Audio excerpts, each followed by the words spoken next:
Krishna Krishna Krishna Krishna Krishna Krishna Krishna Hare Krishna Krishna Krishna Krishna Krishna Krishna Krishna Hare Krishna Krishna Krishna Krishna Krishna Krishna Krishna Hare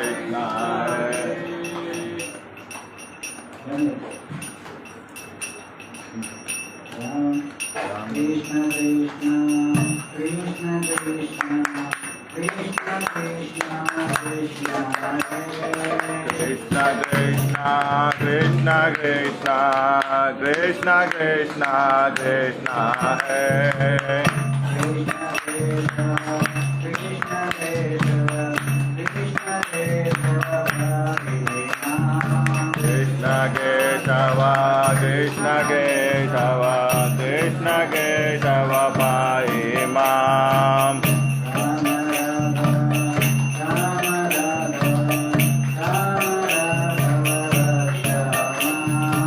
Rama Raghava Rama Raghava Rama Raghava Rakshama Krishna Krishna Krishna Krishna Krishna Krishna Krishna Krishna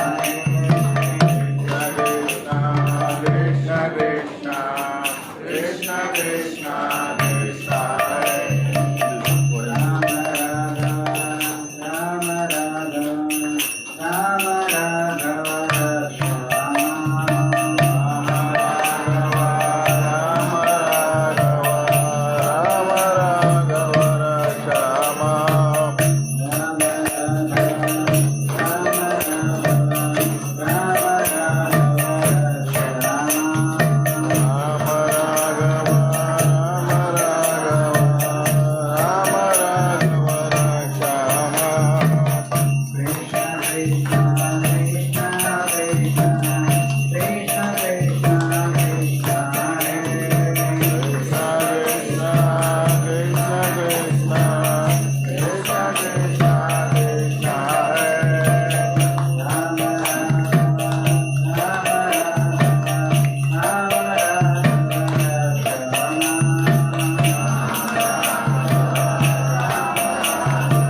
चक्षुरुन्मिलितं येन तस्मै श्रीगुरवे नमः।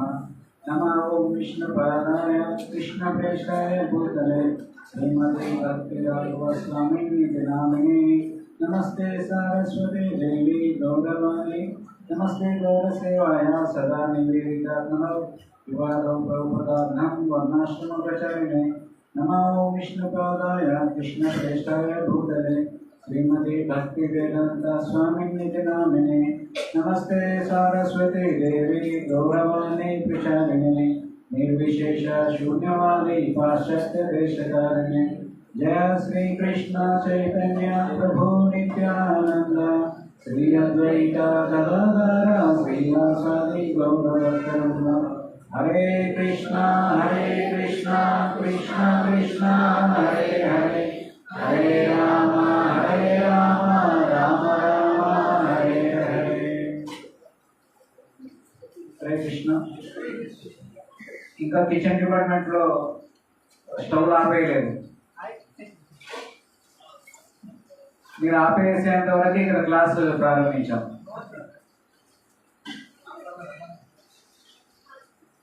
అందరూ వినాలి. ఇక్కడ వచ్చింది main గా వినడానికి. సో కొంచెం ముందుకు ఇంకా కొంచెం ముందుకు జరగండి.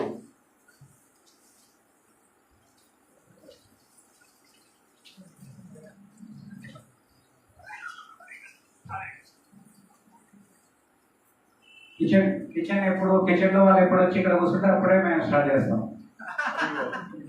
గురు బ్రహ్మ గారు మా మీద కంప్లైంట్ చేస్తారు. ఏంటి రోజు ఫెస్టివల్స్ కంటే 2 రోజులకు ఒకసారి రూపాయలు వారు పెట్టుంటే బాగుండు అని అనేసి.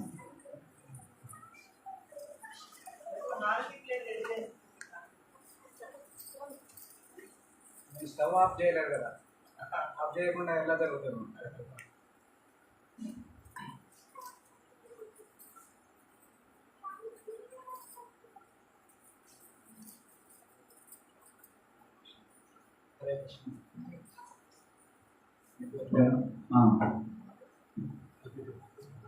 సో ఇంతసేపు శ్రీజీవ ప్రభు మనకి గురువు యొక్క తత్వాన్ని ఫిలాసఫీ గురించి చెప్పడం జరిగింది. గురువులని ఎలా అర్థం చేసుకోవాలి, ఎలా తెలుసుకోవాలి అని అనేసి.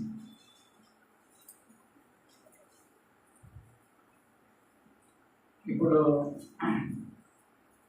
గురువు యొక్క మిషన్ అంటే ఆయన ఏమి చేయాలనుకుంటున్నారు అనే విషయాల గురించి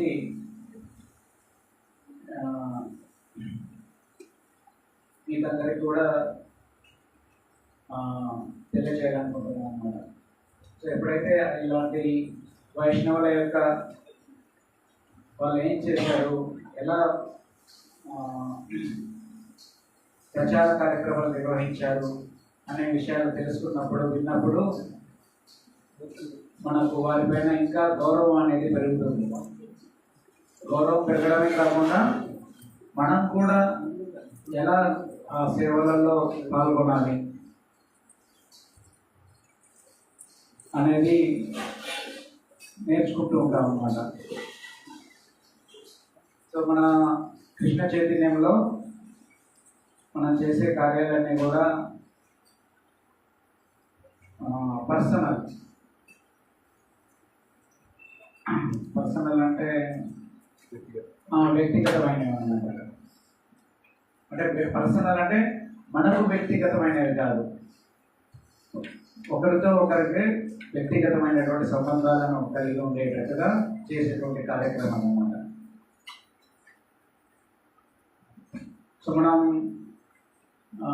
ఇంతకుముందు కొన్ని మాధవ్ ప్రభు మా సీనియర్ మాధవ్ శిష్యులు గారు వచ్చినప్పుడు నేను ఇస్కాన్ సంస్థ యొక్క ఇక నేను ఇప్పుడు స్టార్ట్ చేయాలి.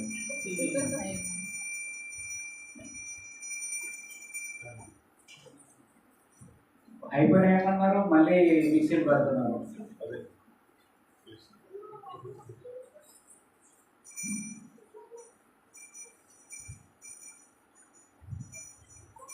మాధవ ప్రభు వచ్చినప్పుడు ఇక ఇందుకే మాట మధ్యలో ఏదైనా డిస్ట్రాక్షన్ వచ్చింది అనుకోండి, ఫ్లో పోతుంది.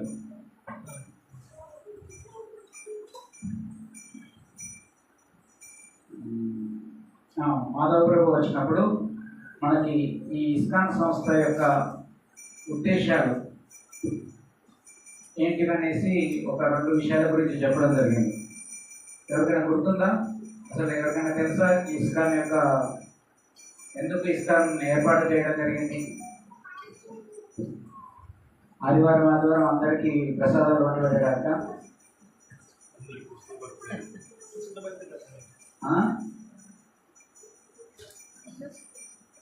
సో 7 సిద్ధాంతాలు ఉన్నాయన్నమాట. సో ఆ 7 కార్యాలని నిర్వహించడానికి ఈ ఇస్కాన్ సంస్థ అనేది ఏర్పాటు చేయడం జరిగింది శ్రీల ప్రభుపాద వారి చేత. సో మనం ఇప్పుడు అన్నీ చర్చించుకోము, టైం లేదు. ముఖ్యంగా ప్రభుపాద వారు కోరుకున్నటువంటి ఒక సిద్ధాంతం వచ్చేసి, ఒక ఉద్దేశం వచ్చేసి 6వది అన్నమాట.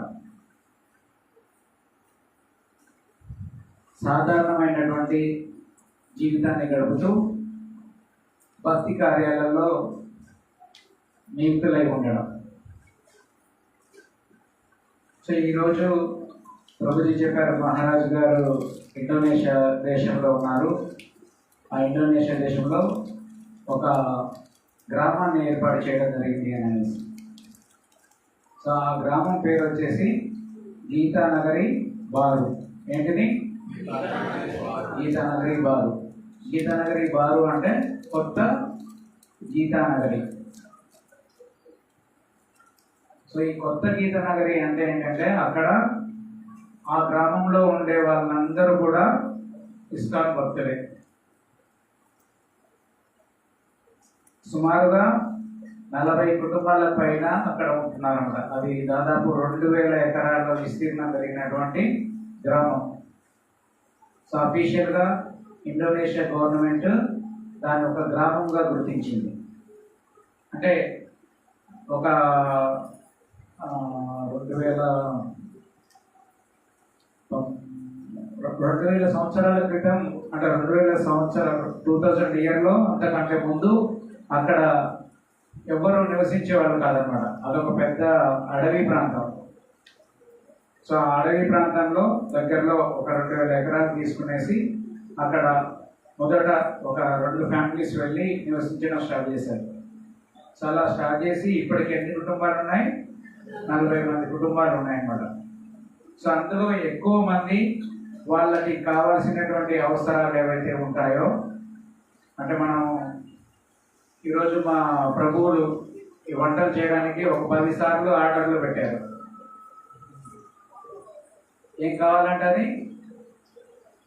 ఫోన్లో చూడడం, ఫోన్లో నుంచి ఆర్డర్ చేసి తెప్పించుకోవడం. టమాటాలు కావాలన్నా, పచ్చిమిర్చి కావాలన్నా కానీ అడిగాను. కానీ ఆ గ్రామంలో ఏం చేసేవారు? వాళ్ళే పండించుకునేవాళ్ళు అన్నమాట. సో అందరికీ ఒక ఉండడానికి కావాల్సినటువంటి ఇల్లు, తర్వాత వాళ్ళకి కావాల్సిన పంటలు తినడానికి కావాల్సినవన్నీ కూడా అక్కడ పండించుకోవడానికి ల్యాండ్. కొంతమంది బయట టీచర్ ఉద్యోగాలు చేస్తున్నారు, కానీ ఎక్కువ మంది మాత్రం అక్కడే ఉంటూ వ్యవసాయం చేసుకుంటూ వాళ్ళు నివసిస్తున్నారు అన్నమాట. అది మీరు అడగచ్చు, మరి పిల్లల సంగతి ఏంటి అని అనేసి. సో పిల్లలకు కూడా అక్కడే స్కూల్. ఒక యజ్ఞత్వాన్ని నివర్తంతే ధర్మాపరమ. సో ఒకసారి మనం అందులో పోయినా అంటే మళ్ళీ బయటకు వచ్చేది లేదన్నమాట. సో అలా వాళ్ళకి కావాల్సినవన్నీ కూడా పిల్లలకి స్కూళ్ళు, తర్వాత పెద్దవాళ్ళు వ్యవసాయం చేసుకుని వాళ్ళకి రచించడం. సో నిన్న మహారాజు గారు ప్రతిరోజు కూడా ఎక్కడెక్కడ ప్రచారం చేస్తున్నారో ఆ విషయాలన్నీ కూడా చెప్పడం జరుగుతుంది అన్నమాట. సో దాంట్లో ఆ, చెప్తున్నారు. నేను ఒక మెసేజ్ పెట్టాను అన్నమాట మా మహారాజ్ శిష్యులు అందరికీ. సో దాంట్లో 3 జనరేషన్స్ వాళ్ళు ఫస్ట్ వెళ్ళింది యూత్, వాళ్ళే స్టూడెంట్స్, వాళ్ళ ఫ్యామిలీ తోటి వెళ్ళడం జరిగింది అనమాట. జస్ట్ మ్యారేజ్ అయిపోయిన తర్వాత ఆ విలేజ్కి వెళ్ళారు. సో ఇప్పటికి వాళ్ళు ఒక 30 సంవత్సరాల పాటు అక్కడ ఉండేసి వాళ్ళ పిల్లలు పుట్టారు, వాళ్ళ పిల్లల పెళ్ళిళ్ళు అయిపోయినాయి. తర్వాత వాళ్ళకు కూడా పిల్లలు కూడా ఉన్నారన్నమాట. సో అలా గత 40 సంవత్సరాలుగా 30-40 సంవత్సరాలుగా అదే గ్రామంలో ఉంటూ వాళ్ళు నివసిస్తున్నారు మరియు భక్తి కార్యాలు నిర్వహిస్తున్నారు అన్నమాట. రోజు మంగళవారికి అందరూ రావాలి 4:30కి. అక్కడ ఎలా ఉంటుందంటే ప్రతి ఒక్క 40 కుటుంబాలు ఉన్నాయన్న కదా. సో ఆ 40 కుటుంబాలకి రోజుకొకరు పూజ అన్నమాట. వాళ్ళే పూజ చేయాలి, వాళ్ళే డ్రెస్సింగ్ చేయాలి, వాళ్ళే నైవేద్యం వండాలి. ఆ కుటుంబంలో ఉన్న వాళ్ళే మళ్ళీ ఆ నైవేద్యం వండింది వాళ్ళే తీసుకుంటారు. సో అలా మనం ఎలాగైతే ఇక్కడ కుకింగ్కి టీములు పెట్టామో వారానికి 3 మాతాజీ 4 మాతాజీలు అనేసి. సో అక్కడ ఏంటంటే రోజుకొక ఫ్యామిలీ అక్కడ ఉన్నటువంటి టెంపుల్ని చూసుకోవాలి.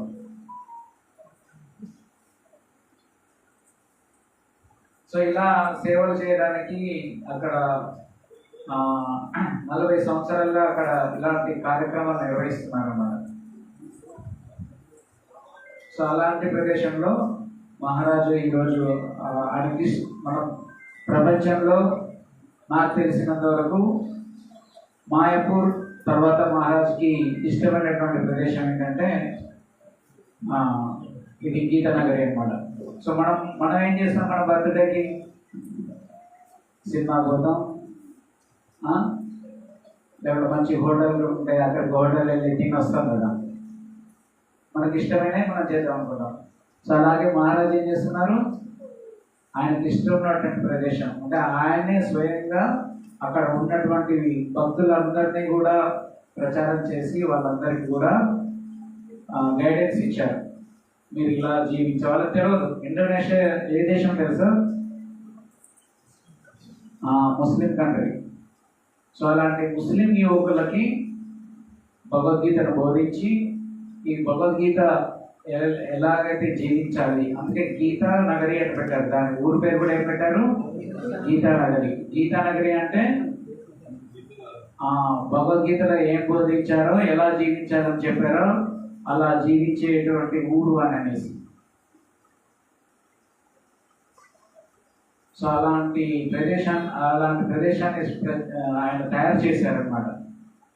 ప్రతి విషయం కూడా ఆయన అక్కడ దగ్గర ఉండి మనకు చెప్పాను కదా, ఇంతకుముందు విన్నాను కదా ప్రభుజీ చదివినప్పుడు, ఒక 10-15 సంవత్సరాల పాటు ఆ గ్రామంలో ఉండి వాళ్ళందరికీ కూడా నేర్పించడం జరిగింది. సో ఇప్పటికి కూడా అక్కడ కరెంట్ ఉండదు, టీవీలు ఉండవు, ఫ్రిడ్జ్లు ఉండవు, ఎవరి ఇళ్ళలో వాషింగ్ మెషిన్లు ఉండవు, గ్రైండర్లు ఉండవు. అంతా ఏంటి, న్యాచురల్. సో గోశాల ఉంది, ఆవులు ఉన్నాయి, కొంతమందికి వ్యవసాయం చేస్తూ ఉంటారు, పండ్ల చెట్లు ఉన్నాయి, కూరగాయల చెట్లు అన్నీ, ఇంకా వాళ్ళకి పూలు. సో చెప్పాను కదా ఆ కుటుంబం వాళ్ళు సేవ చేయాలనేసి. సో ఆ విగ్రహాలకి కావాల్సిన పూలు కూడా వాళ్ళు ఇక్కడి నుంచే, మనం ఏదో వెళ్ళి మార్కెట్కి వెళ్ళి కొనుక్క రావడం కాదు. సో అలాంటి కేంద్రాన్ని అలాంటి గ్రామాన్ని తయారు చేశారనమాట. సో ఇవన్నీ ఎందుకు చెప్తున్నామంటే దీని వెనకాతల భీష్మదేవుడు తెలుసు కదా. భీష్మదేవుడు ఎవరు?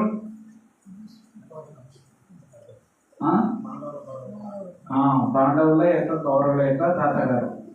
సో ఆయన మహాభారతంలో ఒక అతి ముఖ్యమైనటువంటి విషయాన్ని చాలా చెప్పారు. సో దాంట్లో ఇంకొక అతి ముఖ్యమైనటువంటి విషయాన్ని చెప్పడం జరిగింది అనమాట. తెలుసుకోవాలనుకుంటున్నారు ఏంటిదని? అది ముఖ్యమైనదే, కానీ ఇంకా అతి ముఖ్యమైనది అన్నమాట, దానికంటే కూడా ముఖ్యమైనది. సో ఈ సృష్టిలో మనకు 3 గిఫ్ట్స్ ఉన్నాయన్నమాట. ఎన్ని? 3 న్యాచురల్ గిఫ్ట్స్. ఒకటి భూమాత, రెండవది గోమాత, మూడవది సరస్వతి మాత. సో భూమాత, గోమాత, సరస్వతి మాత. సో ఈ 3 ఏ కమ్యూనిటీ అంటే ఏ ప్రదేశంలో అయితే సంరక్షించబడతాయో ఆ సమాజం సుఖ సంతోషాలతో ఉంటుంది, విరాజిల్లుతుంది. ఏ సమాజం అయితే ఈ 3ంటిని నెగ్లెక్ట్ చేస్తాయో, ఇగ్నోర్ చేస్తాయో, ఆ సమాజం ఏమవుతుంది? పతనం చెందుతుంది అన్నమాట. ఏంటి అని చెప్పారు? సో ఇప్పుడు మనం ఉన్నటువంటి బాహ్య సమాజంలో మనం ఏ దేశమైనా తీసుకోండి, ఆ దేశంలో ఈ 3 కూడా రక్షించబడట్లేదు. రక్షించబడుతున్నాయా? చాలా తక్కువ. సో అందుకనే ప్రతి క్షణం కూడా ఎప్పుడు యుద్ధం వస్తుందో అనేటువంటి భయానకమైనటువంటి పరిస్థితులలో మనం జీవిస్తున్నాం. సో ఇలా ఉండకుండా ఉండాలి అంటే ఈ 3ంటిని కూడా రక్షించాలి. భూమాత, గోమాత, సరస్వతి దేవి. అంటే ఫస్ట్ మనం వాటిని సేవలు చేయాలి, భూదేవికి సేవలు చేయాలి. యాక్చువల్గా నేను చాలా లోతుగా ఈ విషయాల గురించి మహారాజ్ గురువు గారి ఆదేశం ప్రకారం వీటి మీద పనిచేస్తున్నాం అన్నమాట. మీకు 2016లో మహారాజ్ గారు పిహెచ్డి చేస్తూ 108 గ్రామాలకు పర్యటన చేశారనమాట. సో అలాంటి ఈ పిహెచ్డి కార్యక్రమంలో భాగంగా మేము రీసెర్చ్ చేశాం. దాంట్లో తెలిసింది ఏంటంటే, మన భూమి ఉంది కదా, ఇప్పుడు ఈ భూమి ఇంకొక 20 లేదా 30 సంవత్సరాల వరకే పంటలు పండించగలుగుతుంది. మన భారతదేశంలో పంజాబ్లో పంటలు పండట్లేదు. ఎందుకు? Chemicals farming. భారతదేశంలో మొట్టమొదటగా కెమికల్ ఫార్మింగ్ చేసింది, మెషిన్స్ యూజ్ చేసింది ఎక్కడైనా అంటే పంజాబ్లో అన్నమాట. సో కాబట్టి ఇప్పుడు అక్కడ పంటలు పండట్లేదు. అంతేకాకుండా పంజాబ్లో ఎక్కువ మంది క్యాన్సర్ పేషెంట్లు ఉన్నారు. మీరు ఎప్పుడైనా వెళ్ళి గూగుల్లో సెర్చ్ చేయండి ఇంటి దగ్గర పోయినాక, మన భారతదేశంలో క్యాన్సర్ పేషెంట్లు ఎక్కడ ఉన్నారా, ఏ రాష్ట్రంలో ఉన్నారంటే పంజాబ్. డాక్టర్లు మీకు తెలిసి ఉంటుంది.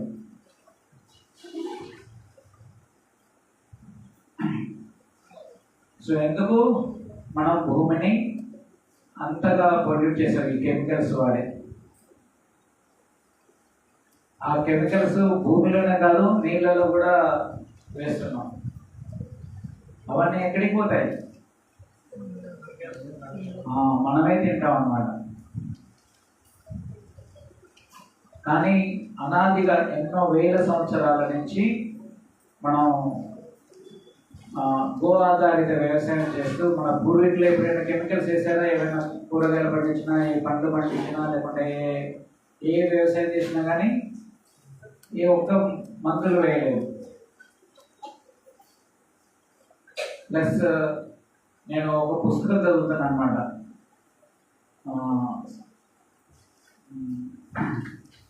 రొడాల్ఫ్ స్టైనర్ అనే ఒక అతను రాసిన పుస్తకం సాయిల్ గురించి. సో అతను జర్మనీ నుంచి ఇక్కడికి ఇంగ్లాండ్ నుంచి ఇక్కడికి పంపించడం జరిగిందన్నమాట. సో ఇక్కడ ఉన్నటువంటి వ్యవసాయ పద్ధతులు చాలా వెనుకబడినవి. సో మనం వీళ్ళకి కెమికల్ ఫార్మింగ్ నేర్పించేసి దీన్ని డెవలప్ చేపిద్దామని అనేసి ఆయనని స్టడీ చేయమని ఇక్కడ పంపించారన్నమాట.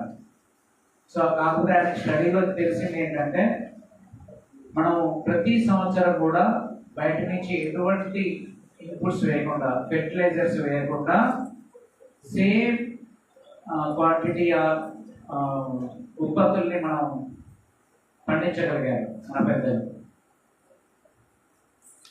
అలాంటి విజ్ఞానం మన దగ్గర ఉంది అన్నమాట. సో వాళ్ళు వచ్చి ఆశ్చర్యపోయారు, ఇంకా వీళ్ళకి మనం నేర్పించేది ఏంటి అని అనేసి. సో అందుకని వాళ్ళు అగ్రికల్చర్ వ్యవసాయంలో వాళ్ళు టచ్ చేయలేదు. బ్రిటిష్ వాళ్ళు మన ముందు ఫెయిల్ అయిపోయారు అన్నమాట. సో అది ఎలా వాళ్ళు ప్రతి సంవత్సరం కూడా అంతే ఉత్పత్తిని తయారు చేయగలిగారు అంటే మనకు ఉన్నటువంటిది ఒకటే ఒక సంపద, గో సంపద అన్నమాట. సో మనకి ఆవులు ఉండేవి, ఆవులు వేసిన పేడ, అందుకనే గో పేడ అని ఏమంటారు, లక్ష్మి అంటారు. సంక్రాంతి కాదు, రోజు చేయాల్సిందే. సో అందుకనేసి ఇప్పుడు ప్రతి దేశంలో కూడా ఆవులకి సంరక్షణ లేదు. ఆవులన్నీ ఏం చేస్తున్నారు, ముస్లిమ్స్ అనే కాదు, ఎవరైనా కానీ, ముస్లిమ్స్ అనే ఎందుకు అంటారు, మనం పెంచుకున్నవే కదా, మనం అమ్మితేనే కదా ముస్లిం కాడికి పోయేది, లేకపోతే క్రిస్టియన్ కాడికి పోయేది, లేకపోతే స్టార్ట్ రోజులు పోయేది. మరి అమ్మేది ఎవరు? మరి అది ఎందుకు చెప్పారు? పక్కనోడు కదా వేయడం కాదు, ఎప్పుడు మనం ఏం చేస్తున్నాం, మనం ఏం చేసాము అనేది ఆలోచించుకోవాలి. అది కూడా అన్నమాట. సో భూమాతని, గోమాతని, నెక్స్ట్ సరస్వతి. సరస్వతి అంటే ఓన్లీ డాక్టర్లు, ఇంజనీర్లు కావడమే కాదు, ఆధ్యాత్మిక జ్ఞానం, భగవద్గీత జ్ఞానం కూడా కావాలన్నమాట. సో ఇన్ని సంవత్సరాలు, 200-300 సంవత్సరాలు భగవద్గీతలు చదివిన నాదుడే లేడు. ఉన్నారా ఎవరైనా? మీ తాతలు చదివినరా? మా తాతయ్య అయితే అసలు చదవలే. నేనేదో భగవద్గీత చదువుదామని అనుకుంటే మా నాన్న వాళ్ళ, నువ్వేంట్రా భగవద్గీత చదువుతున్నావు ఇప్పుడు నాన్న. ఏం చేస్తాం, మన కన్ను మనమే పరుచుకుంటున్నాం అన్నమాట. ఇప్పుడు చదివితేనే కదా, భగవద్గీతలో చదివితేనే దాంట్లో ఏం చెప్తున్నారు. నిన్న కూడా మేము దారిలో వెళ్ళాం, అక్కడ ప్రచారంకి వెళ్ళినప్పుడు ఒక 10-20-30 శ్లోకాలు చదివాం అన్నమాట క్లాస్లో. ఏ శ్లోకంలో కూడా ఏదైనా చెడు విషయం ఉంటుందా? 700 శ్లోకాలు ఉన్నాయి భగవద్గీతలో. ఏదైనా చెడిపోయే మాట ఉందా అక్కడ? భాగవతంలో 10,000 శ్లోకాలు ఉన్నాయి. ఏదైనా చెడిపోయే మాట ఉందా? ఏం చదివినా కానీ మనం, రామాయణం ఉంది, లక్షల శ్లోకాలు ఉంటాయి, దాంట్లో ఏమైనా చెడిపోయే విషయాలు ఉంటాయా? మరి ఇటువంటివి చెడిపోని విషయాలని చదవకుండా పనికిమాలని చదవడం ఎందుకు? ఇవి చదవాలా వద్దా? సో అందుకనే మనం వీటినన్నింటినీ కూడా, ఈ మూడింటిని, ముగ్గురు తల్లుల్ని మనం భారతీయుల అందరం కూడా తిరస్కరిస్తున్నాం.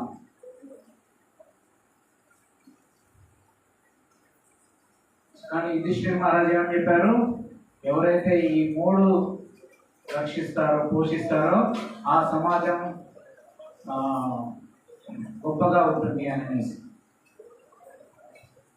సో ఈ విషయాలని తెలియజేయడానికి శ్రీల భక్తి రాఘవ మహారాజు ఆయన గత 2 నెలలుగా ప్రపంచమంతా కూడా తిరుగుతున్నారన్నమాట. ఇది నాకు తెలిసి 4వ సారో 5వ సారో ఇలా ప్రతి సంవత్సరం ఒక 2 నెలల పాటు ప్రపంచం అన్ని దేశాలలో తిరిగి వస్తున్నారు. కనీసం ఒక 30-40 దేశాలు తిరిగి ప్రచారం చేస్తున్నారు అన్నమాట. అసలు మహారాజు గారు చెప్పేటప్పుడు ఒక్కొక్కసారి ఎయిర్పోర్ట్లలో ఒక రోజంతా ఎయిర్పోర్ట్లోనే ఉండాలి, 12 గంటలు 20 అంటే నెక్స్ట్ ఫ్లైట్ దొరకడానికి, ఎక్కడానికి. సో అలా ఆయన కష్టపడు, ఎందుకు ప్రభుపాదుల వారు ఇలాంటివి చేయమన్నారు అని చెప్పారు కాబట్టి. ఇలాంటి గ్రామాలని తయారు చేయాలి, జనాలు, మన భక్తులందరికీ కూడా ఈ మూడు విషయాల గురించి తెలియచేయాలి అని అనేసి. ఏ మూడు విషయాలు? భూమాత, గోమాత, సరస్వతి మాత. ఎవరు చెప్పారు ఇది?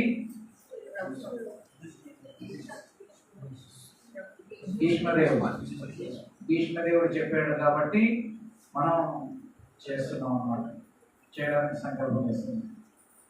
సో కాబట్టి ఇప్పుడు మా ప్రభుజులు కూడా మహారాజుకి ఏ వెరైటీ ఇష్టం ప్రభు అని అన్నారు. అంటే నేను అన్నాను, నువ్వు ఏదైతే పండిస్తావో ఆ పండించింది ఇక్కడ తీసుకొచ్చి వంట చేస్తే అది మహారాజు స్వీకరిస్తారు, ఇష్టపడతారు అని అనేసి. అంటే మేము ఇన్ని చేసాం, మరి ఇవన్నీ తీసుకోరా అని అనేసి. అంటే మీరు అవి ఏమైనా పండించుంటే అని ఇప్పటికి కూడా భక్తులు పండించినవే తింటారు.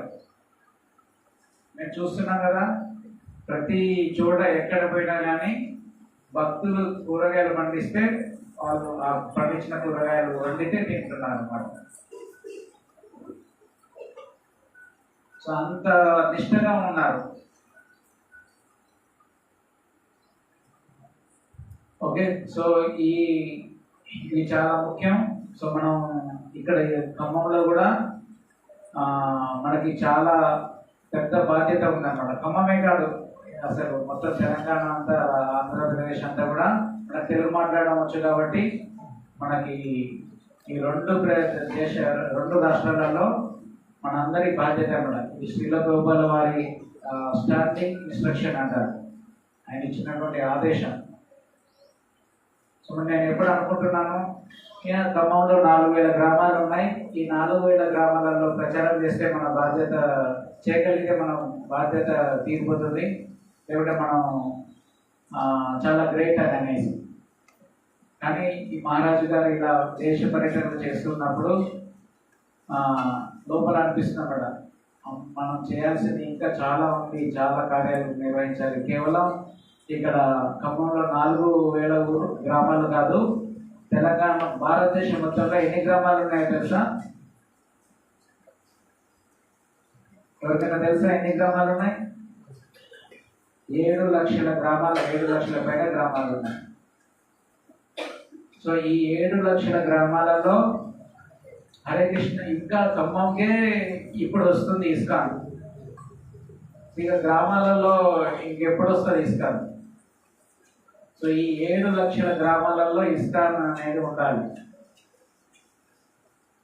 సో ఉండడమే కాదు, ఇంతకుముందు చెప్పినట్లుగా గీతానగరి భారత్ చెప్పాం కదా, వాళ్ళే అక్కడ వాళ్ళకి కావాల్సినవన్నీ కూడా పండించుకుంటూ, వాళ్ళకి కావాల్సినవన్నీ కూడా వాళ్ళ పిల్లలకి విద్య నేర్పిస్తూ, సో బయట వేరే ఎక్కడి నుంచి ఆధారపడకుండా జీవించేటటువంటి విధానాన్ని మనం ఇంతకుముందు ఉండేది. ప్రతి గ్రామం కూడా మనకు ఒక 100 సంవత్సరాల చరిత్ర జరిగినట్లయితే ప్రతి గ్రామం కూడా దానికి స్వతంత్రంగా ఉండేది. ఏవో కొన్ని వస్తువులు కావాల్సినవి, నగలు ఇట్లాంటివి బయట నుంచి కొనుక్కునేవాళ్ళు అన్నమాట. ఉప్పు, మిగిలినవన్నీ అదే గ్రామంలో ఉండేది. సో అలాంటి చూడడానికి ఆ ప్రభుజీ ఏదో పెద్ద పెద్ద డైలాగ్ వేస్తున్నాడు అనుకుంటున్నాం రోజు. కానీ మనం ఎప్పుడైతే అట్లీస్ట్ ఒక్క విలేజ్ అయినా చేయగలిగితే, లేకపోతే అట్లీస్ట్ ఒక ప్రదేశంలోనైనా మనం చేయగలిగితే మనం శ్రీల రూపాల వారి సంతృప్తి చెందుతారు. సో వారి సంతృప్తి కొరకు మహారాజు గారు ఇచ్చినటువంటి మార్గదర్శకాన్ని మేము ఎప్పుడు ఈ విషయాలు ఇంతవరకు ఇంత లోతుగా చెప్పలేదు. సో ఈరోజు మహారాజు గారి ఆవిర్భావ దినం కాబట్టి ఆయన మీ అందరికీ ఈ విషయాన్ని చర్చిస్తున్నాం, మీ అందరితో పంచుకుంటున్నాం. సో ఏం చేయాలి మనం ఇప్పుడు? వీటిపైన ధ్యానం చేయాలి ఫస్ట్. సో ఇలా ఇది ఒక్క విషయం చెప్పేసి ఆర్తి స్టార్ట్ చేసేస్తాం. సో హైదరాబాద్ లాంటి పట్టణాలలో వాళ్ళకి ల్యాండ్ ఉండాలి కదా. సో ఏం చేస్తున్నారంటే మహారాజు వాళ్ళ శిష్యులు కానీ, లేకుంటే ఇంకా భక్తులు కానీ వాళ్ళ ఇళ్లలో ఏదో ఒకటి పండిస్తున్నారు అన్నమాట. అట్లీస్ట్ కొత్తిమీర, అట్లీస్ట్ కరివేపాకు. సో మనం వండే వంటలో ఏదైనా ఒక ఐటమ్ మనం పండించింది. సో ఇక్కడి నుంచి ప్రారంభించి వాళ్ళకు కావలసినటువంటి కూరగాయలు అన్నీ కూడా. సో నేను మా గర్వంగా చెప్పుకుంటలేదు, కాబట్టి మీ అందరికీ స్ఫూర్తి కలగాలనేసి ఒక విషయం తెలిసి ముగిస్తాను అన్నమాట. సో మా పేరెంట్స్ ఇద్దరు కూడా మహారాజ్ గారి శిష్యులే, మా అమ్మ నాన్న వాళ్ళు మహారాజ్ గారి ఆదేశం ప్రకారం మహారాజ్ గారు మా ఇంట్లో 2 months ఉన్నారన్నమాట గురువు గారు.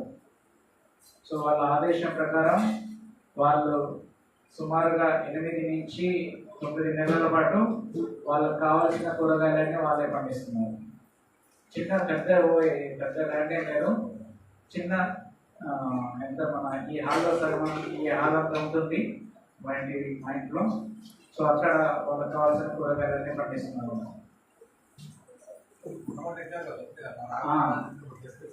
మహారాజ్ గారు ఇక్కడికి వచ్చినప్పుడు ఒక 5-6 రకాల వెరైటీస్ కూడా ఇక్కడ తీసుకురావడం జరిగింది కూడా. సో మీరు కూడా ట్రై చేయండి. అలా చేయడం వల్ల మహారాజు వారి యొక్క కృప అనేది మనకు ఉంటుంది. అండ్ మహారాజు చాలా మనం చెప్పట్లేదు అనుకోవచ్చు, మనం చెప్పకుండా మనం చేస్తున్నాం అనేది కూడా మహారాజుకి తెలియకపోవచ్చు, కానీ కృష్ణుడి ద్వారా వాళ్ళకి తెలుస్తుంది అన్నమాట. సో మహారాజు కోరుకునేదంతా కూడా కేవలం ఇలాంటి ఈ 3 సిద్ధాంతాలని మనం సంరక్షించి తిరిగి పునఃస్థాపించే ప్రయత్నం చేయాలని జై కృష్ణ. పరమ పూజ్య శ్రీల భక్తి రాఘవ స్వామి మహారాజ్ ఆవిర్భావ మహోత్సవ్ కి శ్రీల ప్రభుకి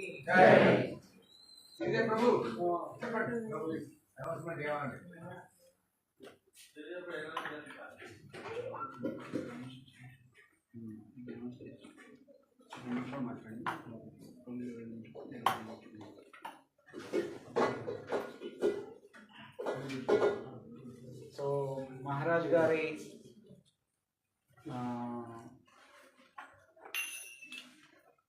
ఈ స్పెషల్ డే బర్త్డే రోజు ఇస్కాన్ ఖమ్మం మహారాజ్కి ఇచ్చేటువంటి బర్త్డే గిఫ్ట్. మనం అందరం బర్త్డే గిఫ్ట్స్ ఇస్తాం కదా. సో మహారాజ్ గారికి కూడా ఇస్కాన్ ఖమ్మం భక్తులందరూ కలిసి ముఖ్యంగా విష్ణుస్వామి ప్రభు, తర్వాత రాఘవ గోస్వామి ప్రభు, ఆ తర్వాత మన త్రిభువనాథ్ ప్రభు. సో మొదటి నుంచి వీళ్ళందరూ కష్టపడి, ఇంకా నాకు తెలియదు చాలామంది వెనకాతల ఉండి ఏదో ఒక సర్వీస్లో పాల్గొని ఉన్నారు. సో వాళ్ళందరూ చేసినటువంటి శ్రమ వల్ల, ప్లస్ ఇప్పుడు ఉన్నటువంటి భక్తులు, ముఖ్యంగా శ్రీయోగ ప్రభు గత 3-4 సంవత్సరాలుగా ఇక్కడే ఉంటూ మీ అందరి సహకారాల వల్ల, మరియు అతి ముఖ్యంగా గురు బ్రహ్మం ప్రభు చాలా కష్టపడ్డారు. సో వీళ్ళందరి కష్టాల వల్ల కృష్ణుడు యొక్క కృప ద్వారా, మరి ఇక్కడ ఉన్నటువంటి లోకల్ లీడర్స్, స్పెషల్గా పొంగులేటి శ్రీనివాసరెడ్డి గారు మంత్రివర్యులు, మరియు తుమ్మల నాగేశ్వరరావు గారు మంత్రివర్యులు, వీళ్ళిద్దరి యొక్క సహకారం వల్ల, మరియు ఇక్కడ ఉన్నటువంటి ఇంకా గవర్నమెంట్ అధికారులు, సో వీరందరి యొక్క సహకారం వల్ల మనకి ఖమ్మంలో 4.5 ఎకరాల భూమి, 4.30 అంటే 4.5 ఎకరాల భూమి శాంక్షన్ చేశారన్నమాట.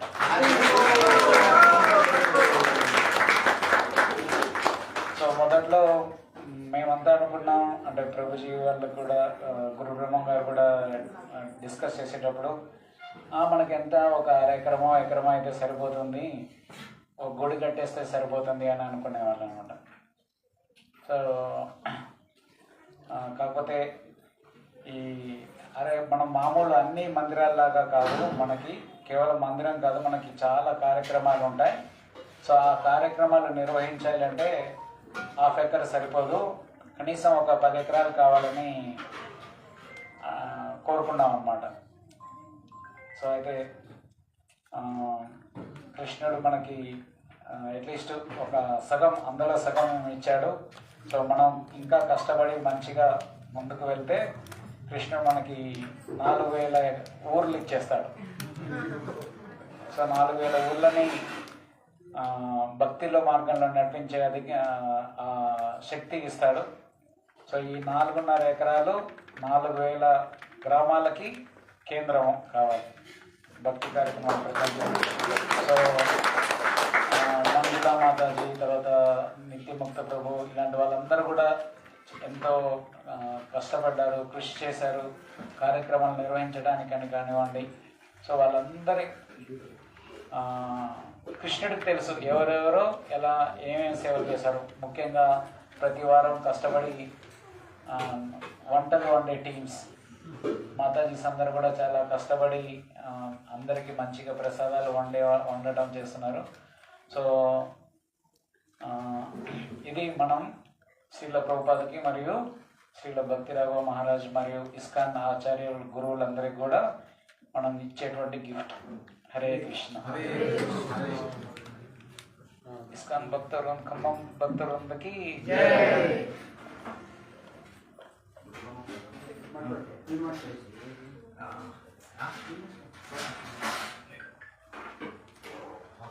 అవసరం లేదు, వినపడిందిగా నా మాట అర్థం ఉంటుంది.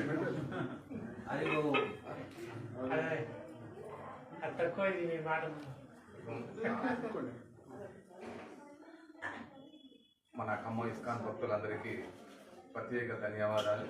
ఈ స్థలం రావడానికి మన అందరి కృషి వల్ల భగవంతుడు మనకి, శ్రీకృష్ణ భగవానుడు మనకి స్థలం కేటాయించడం జరిగింది. అయితే ఇది అసలు మనం ఖమ్మంలో సెంటర్ ఎప్పుడో స్టార్ట్ అయింది అనేది మీరు అందరు గుర్తుపెట్టుకోవాల్సిన విషయం. 2019లో మనం ఇక్కడ స్టార్ట్ అయింది. అది అందరి కాన్సెప్ట్ ఉండాలి, మనుషులు అందరి దృష్టిలో ఉండాలి. ఖమ్మంలో ఇస్కాన్ సెంటర్ ఏదో 3 ఏళ్ళు 4 ఏళ్ళు కాదు, 2019లో మనం ఇక్కడ ఖమ్మంలో ఇస్కాన్ సెంటర్ పెట్టాము. ఇందాక ప్రభు గారు చెప్పినట్టుగా ఫస్ట్ విష్ణు స్వామి ప్రభు, రాఘవ గోస్వామి ప్రభు, తర్వాత కొంతమంది ఇచ్చారు, వాళ్ళు మనం ఎక్కువ నాకు ఇదేం లేదు. తర్వాత సిజే ప్రభు వచ్చిన తర్వాతనే ఇక సెంటర్ని కంటిన్యూషన్ గా, అంటే అదొరికి కొంచెం బ్రేకప్ నడిచేది కదా, సార్ వచ్చిన కానీ ప్రభు వచ్చిన కానీ రెగ్యులర్ అయింది. మనం 2022 నుంచే మనం ఈ సైట్ కోసం ప్రయత్నం చేశాము. తర్వాత ఇక మీకు అందరూ తెలుసు 3C సర్కిల్లో కూడా స్థలం కావాలనుకున్నాం. అక్కడ బాగు చేయటం అన్ని మనం గీతా జయం చేయటం, గౌరీ పూర్ణిమ చేయటం అన్ని చేశాము. కొన్ని అనివార్య కారణాల వల్ల అక్కడ మనం చేయలేకపోయినాం.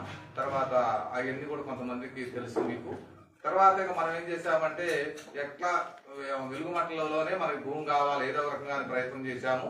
కానీ అక్కడ ఎన్ని గవర్నమెంట్ నెంబర్లోనే అన్ని కూడా మనం మేము కొంచెం రెవెన్యూలో పనిచేసాం కాబట్టి సాధించాము, చూసాము. కానీ తర్వాత ఇక భూదానికి భూమి అని 149లో కూడా 60 ఎకరాల భూమి ఉంది. ఇప్పుడు 40 ఎకరాల్లో ఇల్లు ఉన్నాయి ఆల్రెడీ, మీకు తెలిసే ఉంటాయి. కొత్త కలెక్టరేట్ పక్క ఉంది, అక్కడ కూడా ఇవ్వమని మనం ఫస్ట్ సీజే ప్రభు, నేను కొంతమందిని పొంగులేటి శ్రీనివాసరెడ్డి గారి దగ్గరికి పోయి గవర్నమెంట్ ఫామ్ అయిన తర్వాత ఇచ్చాము. అప్లికేషన్ ఇచ్చినాక సార్ చూద్దామని అన్నారు.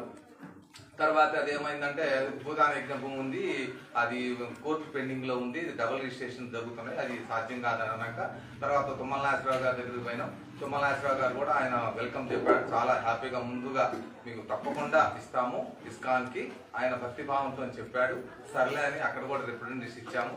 ఆ రిప్రజెంటేషన్ తోని ఇంకా నట్టుకొని వచ్చింది. ఇప్పుడు 18 నెలలు 19 నెలలు అయింది కదా మన గవర్నమెంట్ వచ్చిన తర్వాత. అప్పటి నుంచి ప్రాసెస్ పెడితే తర్వాత ఖమ్మం అర్బన్ కి మనని రికమెండ్ చేశారు. అర్బన్ ఎంఆర్ఓ గారు అక్కడ శివ అని సర్వేర్ గారు ఉన్నారు. సరే సింపుల్ చెప్తున్నాను. అయితే వాళ్ళు కూడా మంచిగా స్పందించేశారు. ఎన్నోసార్లు తిరిగాము తుమ్మలాశ్వర గారి చుట్టూ, పొంగులేటి గారితో కానీ ఎన్నో 100 సార్లు తిరిగాము. అవన్నీ ఇక ఇది తిరిగిన తర్వాత ఇక లాస్ట్కి ఇక శివ అనే సర్వేర్ గారు కూడా నెంబర్ 1 సర్వేర్, ఆయన కూడా మనకి ఎమ్మటే స్పందించేసి అప్పుడు మన విష్ణు ప్రభు మాత అని మనం కూడా కొంతమంది భక్తులు గుట్టకాడికి పోయి మనం చూసాము రంగనాథపాలెం మండలంలో. చూసిన తర్వాత మనలో కొంతమంది భక్తులకి ఏంటంటే అది దూరం అయింది, గుట్ట అయింది, కొంచెం లాంగ్ అవుతుంది అని అన్నారు. అయినా కానీ సీజో ప్రభు మేము ఇద్దరం మట్టికి దానికి ఎగిరి అయ్యి ఏదైనా క్రమంలో స్థలం కావాలి, ఇప్పుడున్న సిచ్యువేషన్లో కోట్లలో భూమి ఉంది కాబట్టి మనకి ఏదో భూమి కావాలనే పట్టుదలతోని మేము దాన్ని అయింది గుట్టైనా దాన్నే డెవలప్ చేసుకుందాం అనే పట్టుదలతోని ఎంఆర్ఓ గారిని మినిస్టర్తోని ఒకటికి మన రఘునాథపాలెంలో రఘురామ్ గారు అనే ఒక ఆయన ఉన్నాడు, కాంగ్రెస్ లీడర్. ఆయన కూడా మంచి సహకారం ఇచ్చాడు. ఆయన 1-2 సార్లు ఫోన్ చేయటం, పోవటం, రావటం. అదేవిధంగా అది చేసిన తర్వాత వాళ్ళు కూడా చాలా రోజులకి మనకి గ్రీన్ సిగ్నల్ ఇచ్చేసి సైడ్ చూపించడం. అదే దానికి ఏమైందంటే పనమర్ రోడ్డు ఇచ్చాడు ఫస్ట్ మనకి. పనమర్ రోడ్డు వద్దని మళ్ళీ దాని మీద తిరిగి తూర్పు రోడ్డు కావాలని మళ్ళీ గోడౌన్ కాడ తూర్పు రోడ్డు కోసం అప్పుడు 2-3 నెలలు తిరిగి తూర్పు రోడ్డుకి రికమెండ్ చేసుకొని మళ్ళీ రఘురామ్ గారితో చెప్పించుకొని శ్రీదేవ ప్రభు నేను ఎంఆర్ఆర్ చుట్టూ తిరిగి తూర్పు రోడ్డు వచ్చేటట్టుగా అప్పుడు మనం 5 ఎకరాలు రికమెండ్ చేస్తే 5 ఎకరాలు సాధ్యం కాదు సార్, 4 ఎకరాలు 30 గుంటలు మీకు తూర్పు రోడ్డు ఇస్తానికైతే మేము ఓకే అని అప్పుడు 2-3 నెలలు మనం అన్ని ఖైరీ వాళ్ళతో చెప్పిస్తే తూర్పు రోడ్డుతో మన 4 ఎకరాలు 30 గుంటలు ఇది అయిపోయింది. అది వచ్చిన తర్వాత మళ్ళీ ఏం చేశారు, ఆ లెటర్ ఇచ్చారు, సరిగా అయిపోయింది. దాన్ని ఆర్డీఓ గారికి రికమెండ్ చేశారు. ఆర్డీఓ గారి దగ్గర పోయే వరకు మళ్ళీ మీరు కలెక్టర్ ద్వారా రావాలని అన్నారు. ఎన్నో సమస్యలు దీనికి. మళ్ళా లెటర్ కలెక్టర్ గారికి ఇవ్వటం అయింది. మళ్ళీ కలెక్టర్ గారి నుంచి కొత్త లెటర్ పెట్టించి మళ్ళా ఆర్డీఓ రిఫర్ చేయడం అయింది. ఆర్డీఓ రిఫర్ చేసి ఆర్డీఓ నుంచి ఆ లెటర్ తీసుకొచ్చి మళ్ళీ పంపించి కలెక్టర్ గారు పంపించిన తర్వాత కలెక్టర్ గారు చూసి తర్వాత ఇంకా కింది సెక్షన్లో మన సూపరింటెండెంట్ శాంపుర్తి శ్రీనివాసరావు గారు అని సూపరింటెండెంట్ మన ఖమ్మంలోనే ఉంటాడు. మాతో కలిసి పనిచేసాము. అందరూ అన్ని చోట్ల పైన మాకు తెలిసిన అధికారులు ఉన్నారు. తొందరగా మూవ్ అయింది ఫైలు. మన కూడా చేసి కిందటి శ్రీనివాస్ రెడ్డి గారు కూడా దాన్ని సంతకం చేసి కలెక్టర్ గారు కూడా అప్రూవల్ అయిపోయింది. మొన్నే మనకు మెసేజ్ పెట్టారు. నన్ను కూడా పోయొచ్చాము మేము. మన పోయొచ్చి మనకు కూడా లెటర్ ఇచ్చారు. 4 ఎకరాలు 30 గుంటలు, ఎకరం 11,25,000 లెక్క మనం గవర్నమెంట్కి పే చేయాలి. రిజిస్ట్రేషన్ చేస్తారు మనకి 11,25,000 ఒక ఎకరానికి. అట్లా 4 ఎకరాల 30 గుంటలకి మన ప్రభు నేను కూడా మన పోయొచ్చాము. 50-60 లక్షలు వస్తుంది. అయినా పర్మనెంట్గా ఉంటుంది, ఇక మనకి ఇబ్బంది లేదు. ఇందాక ప్రభు చెప్పాడు అన్ని కూరగాయలు ఆయన పండించచ్చు, అన్ని పండ్లు ఫలాలు అన్ని పండించుకోవచ్చు. మనం అక్కడే హ్యాపీగా ఉండొచ్చు. అది ఏ ఊరు సార్? ఇండోనేషియాలో గీతానగర్ లాగా మనం అక్కడ మంచిగా ఉండొచ్చు, స్వచ్ఛమైన గాలి. ఇప్పుడు అక్కడ మీ అందరికీ తెలుసు ఇంటర్నేషనల్ స్కూలు స్వామినారాయణ స్కూల్ అక్కడ కడుతున్నారు. ఆల్రెడీ కన్స్ట్రక్షన్ స్టార్ట్ అయింది. అంటే దాని పక్కన గురుకుల పాఠశాల కూడా కడుతున్నారు. అక్కడ అది కూడా స్టార్ట్ అయింది. గోడౌన్ ఉంది, మెడికల్ కాలేజీ ఉంది, కడుతున్నారు. మళ్ళా ఇప్పుడు మన కోర్టు కూడా ఇక్కడ నుంచి అక్కడికి పోతుంది. మన ఉండే స్థలం దగ్గర కోర్టు కూడా శాంక్షన్ అయింది. కోర్టు కూడా కడుతున్నారు. ఒక పక్క గోడౌను. మన భారతదేశంలో ఎక్కడ తిరుపతి తిరుమల వెంకటేశ్వర స్వామి గారి ద్వారా శ్రీకృష్ణ భగవాన్ దగ్గరికి అక్కడికి ఆయన కూడా ఇస్తున్నారు స్థలం. వెంకటేశ్వర స్వామి గుడి కూడా అక్కడ కడుతున్నారు. వచ్చేసింది అక్కడ కూడా. అక్కడ మరి ఆయనకి 50 ఎకరాలు ఇంకో గుట్ట ఉంది. మేము ఎక్కి గుట్ట పక్కమంటే ఇక శివుడి గుట్ట ఉంది. నేను ప్రభు ఇద్దరు ఎక్కి పై చూసి వచ్చాము. ఆ గుట్ట పక్కమంటే ఇంకో గుట్ట ఉంది. ఆ గుట్ట మీద వెంకటేశ్వర స్వామికి ఇస్తున్నారు. ఆ దారి కూడా మన ఇస్కాన్ పోయే దారిలోనే ఉంటది. వెంకటేశ్వర స్వామికి ఇచ్చేది కూడా ఆడ మన కలెక్టర్ గారు కూడా పోయి చూసి మీరు అందరూ పేపర్లో చూసే ఉంటారు. అది కూడా ఫైనల్ అవుతుంది. అది కూడా పేమెంట్ ఏదైనా వెంకటేశ్వర స్వామికి ఇచ్చినా కానీ అక్కడ చాలా పెద్ద గుట్ట వెంకటేశ్వర స్వామి గుడి ఖమ్మం జిల్లాలో కడుతున్నారు. మీ అందరికి ఇచ్చిన అధికారులందరికీ మీ అందరికీ నా ధన్యవాదాలు. ఇంకా దాని కన్స్ట్రక్షన్ మనం ఇక డెవలప్ చేసుకోవడం, ఫండ్స్ వసూలు చేసుకోవడం ఇక ఉన్నది ఇంకొక పెద్ద ప్రక్రియ. సెకండ్ ఫేజ్ అది చేయడానికి మట్టికి 18 నెలలు దానికి పట్టిందమ్మా. అంటే గవర్నమెంట్ వచ్చినాక స్టార్ట్ చేస్తేనే ఇంత గవర్నమెంట్ ప్రాసెస్ అనేది చాలా కష్టమైన పని. ఏదో భగవంతుడి అన్ని మాకు కొద్దిగా ఇంకో విషయం కూడా చెప్తాను. ఇస్కాన్ మనకి శ్రీకృష్ణ సర్కిల్ స్థలం కూడా మనకి 500 గజాలు 20,000 రెంట్కి కూడా మేము ఓకే అని ప్రభు గారితో సంతకం పెట్టించి దీనికి కూడా ఒక 30-40 సార్లు హైదరాబాద్ తిరిగాం. తెల్లారుజాము 2:30 రైలుకు పోయి వచ్చేసాం. అది ఎన్నోసార్లు తిరగడం కూడా అది కూడా కొంత ప్రాసెస్ లో ఉంది. దానికి ఎన్నోసార్లు రిపోర్ట్లు అడుగుతున్నా ఉన్నారు వాళ్ళు. ఆ ఎండోమెంట్ డిపార్ట్మెంట్ ఏసీ గారిని ఆ ఖమ్మం హైదరాబాద్ కమిషనర్ గారు ఎన్నోసార్లు ఇక్కడ రిపోర్ట్ అడగటం, మన రిపోర్ట్ కోసం ఇప్పుడు ఆ రిపోర్ట్ అడిగిన దానికి 4 రోజులు అయింది. ఇక్కడ ఏసీ 20 రోజుల నుంచి కూడా రిపోర్ట్ రాయలేకపోతున్నాం. అట్లా తిరిగి రిపోర్ట్ రాయించుకోవాలని మన కాలేజ్ డ్యూటీ పడదట. ఆ డ్యూటీ పోయి వచ్చిన తర్వాత రేపు మంగళవారం బుధవారం దానికి కూడా రిపోర్ట్ రాసి పెడతాం. అయితే ఫైనల్ గా మీకు ఒక ఓపెన్ గా చెప్పాల్సింది ఏంటంటే నా అభిప్రాయం, అందరి అభిప్రాయం కాదు, మనం ఒక ఇస్కాన్ అనేది 4 ఎకరాల 30 గుంటల గుట్టకాడు ఉంది కాబట్టి దాన్నే డెవలప్ చేసుకుంటే మంచిగా ఉంటుంది అనేది నా కోరిక, నా పర్సనల్. అయితే ఏంటంటే ఇక్కడ మనం ఏదో షెడ్ తీసుకొని ఇక్కడ షెడ్ వేస్తే అది అంతే ఆగిపోదు. దాని మీద మనం అంత కాన్సన్ట్రేషన్ చెయ్యం. కాబట్టి మనం అక్కడ దాన్నే డెవలప్ చేసుకొని అక్కడే ఇదంతా 50-60 లక్షలకి గట్టి రిజిస్ట్రేషన్ చేయించుకొని అక్కడే టెంపుల్ కట్టుకుంటే మన ఖమ్మంలో కానీ చుట్టుపక్కల ప్రాంతాల నుంచి కూడా డొనేషన్ వసూలు చేసి అక్కడే ఇస్కాన్ సెంటర్ పెడితే బాగుంటుందని నా అభిప్రాయం. మీరు ఏదైనా అభిప్రాయం ఇంకా మన డొనేషన్లు ఇచ్చే వాళ్ళ లిస్టు కూడా మనం ఇప్పటి నుంచి ఎవరికి వచ్చిన భక్తులందరూ కూడా మనమే కాదు, మనకు ఇచ్చే వాళ్ళు ఎవరు ఉంటే ఎవరికి సలహా, ఎవరికి నచ్చిన వాళ్ళు వాళ్ళ లిస్ట్ మనం ప్రిపేర్ చేసుకుంటే వాళ్ళ దగ్గర పోయి మన ఆర్డర్ కాపీ తీసుకోపోతాము. ఇట్లా వచ్చిందంటే వాళ్ళ పేర్లు కూడా మనం పెట్టవచ్చు. ప్రభు ఏంటంటే వాళ్ళు భజన పరులు కాబట్టి వాళ్ళు ఎక్కువ భక్తి భావం ఉంటుంది కాబట్టి సోషల్ యాక్టివిటీ మీద తక్కువ కాబట్టి మన డొనేషన్ ఇచ్చిన వాళ్ళు కూడా వైస్ చేస్తున్నారు, చాలా మంది ఉన్నారు. డొనేషన్ తీసుకుంటే శిలాఫలకం మీద వాళ్ళు ఒక 50,000 ఇచ్చినా, 1,00,000 ఇచ్చినా, 5 లక్షల 4 లక్షల వాళ్ళకి పర్మనెంట్ పేర్లు ఉండేటట్టుగా మనం ఒక ప్లాన్ చేసేసి అట్టా ఇచ్చే వాళ్ళు ఉంటారు చాలా మంది.